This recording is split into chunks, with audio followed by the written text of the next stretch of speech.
इमाम आजम अबू हनीफा रहमतुल्लाह अलैह ने अहदीस का ततब्बो किया, अहदीस की तलाश की, अहदीस को हिफ्ज किया, याद किया, मसले लिख के उम्मत तक पहुंचाए हैं। मैं एक हदीस पाक सुनाता हूं ताकि आपको फुक़हा की फ़क़ाहत समझ आए कि फ़क़ीह हदीस से मसले निकालता कैसे है। सुनो, आपको और मुझे ये जमीन लगती है, मट्टी है, जमीन है, लेकिन साइंसदान आएगा, मशीन लगाएंगे, खुर्दबीन लगाएंगे, दूरबीन लगाएंगे, वो कहेंगे यहां पेट्रोल है, यहां डीजल है, यहां सोना है, यहां चांदी है, यहां तांबा है, यहां पीतल है, वो बताएंगे। हर बंदे को नजर नहीं आता, माहिर को नजर आता है, एक्सपर्ट माहिर आदमी को पता चलता है। इमाम अबू हनीफा सहाबा का शागिर्द है, माहिर है। आपको और मुझे हदीस मिलती है, वो हदीस के अंदर से मसले निकाल के ले आता है। सुने कैसे, मैं एक हदीस पाक पेश करता हूँ।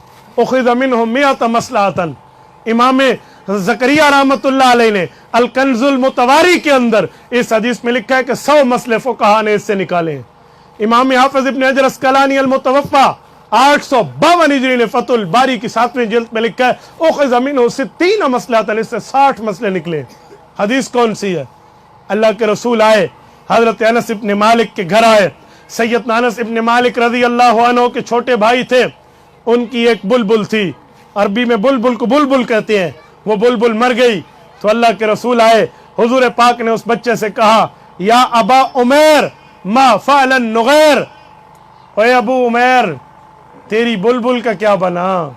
सुनो सुनो, तवज्जो। उखिज़ मिन्हु 60 मसअलतन, 60 मसले इस हदीस से निकले। आप कहेंगे कैसे? मैं उम्मत का खतीब नहीं हूं कि 60 कहूं, मैं उम्मत का वकील हूं, मैं दलील देता हूं। सुनिए कैसे निकले। पहला मसला, मैं चंद मसाइल बताता हूं ताकि आप समझे फ़ुक़हा हदीस से मसाइल निकालते कैसे। पहला मसला, या अबा उमैर, छोटे बच्चे की कुन्नियत रखना जायज है। हालांकि अभी उसकी शादी नहीं थी तो उसका कोई उमैर बेटा नहीं था। पता चला बच्चा छोटा हो, अबू के नाम से उसे पुकारा जा सकता है। दूसरा मसला निकला, रसूल अक़दस ने बच्चे से बात की है, पता चला बच्चों से हंसी मजाक और गुफ्तगू बड़ा आदमी करे तो जायज है। यूं नहीं हो जंग जंग रख के मुछो ते तेल ला के मुछो वटा के बैठा हो मैं ते बाला नाल वेंदा ना ना।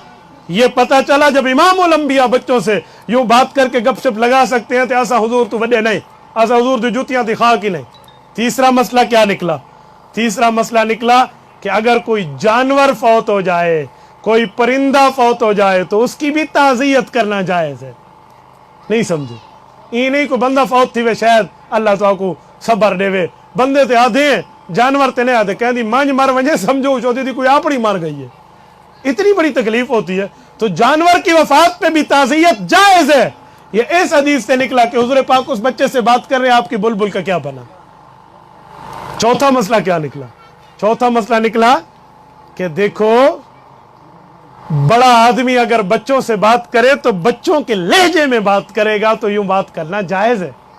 पांचवा मसला निकला, वमा अल्लमनाहु शिअर वमा यंबग़ी ला, नबी शेर तो नहीं कहता लेकिन कभी कभी उसकी बात वज़न शेरी बन जाती है, जैसे या अबा उमैर मा फ़अलन नुग़ैर, वज़न शेरी बना तो यूं नबी बात कर सकते हैं। छठा मसला निकला, सुनिए छठा क्या मसला निकलता है कि घर में जाके भी किसी से ताज़ियत कर सकते हैं, गली में ठहर कर भी कर सकते हैं। सातवां मसला निकला, सातवां मसला सुनिए कि घरों में परिंदे पालना जायज है। अगर कोई घर में परिंदे पाले बतौर खूबसूरती तो ये जायज है, हराम का फतवा नहीं लगाएंगे, वरना हुजूर मना करते कि पाली क्यों, अब मौफौत जो थी गई है, हुजूर ने मना नहीं किया। आठवां मसला निकला है, ठीक है। आठवां मसला क्या निकला? आठवां मसला ये निकला कि मदीना के वालिद अगर बच्चों को खिलौने पर पैसे खर्च करे, उन बच्चों की खेल पर कोई पैसे लगाए तो ये लगाना जायज है।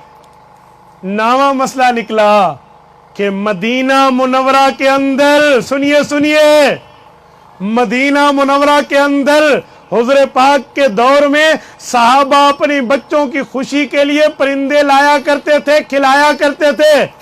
10वां मसला निकला कि ये परिंदा मदीना का था, बाहर का नहीं था। मक्का मुकरमा का शिकार करना जायज नहीं है, लेकिन मदीना में शिकार जायज है, इसीलिए तो शिकार किए। 10 मसले हो गए। इमाम अस्कलानी कहते हैं खुज़ मिन्हु 60 मसअलतन, 60 मसले निकलते। तो ये फकीह होता है। ये इमाम अबू हनीफा की फिक़ह में आएंगे तो पता चलेगा हदीस से मसला निकलता कैसे है।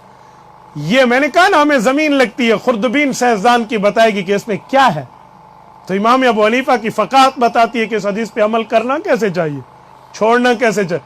अब देखो, इंजेक्शन है, इंजेक्शन से रोज़ा टूटता है, कुछ लोग कहेंगे टूटता है, कुछ कहेंगे ये जो इस इंजेक्शन क्या कहते हैं इसको, पेस्टो में स्तन कहते हैं, हाँ, तो इससे रोज़ा टूटता है या नहीं टूटता।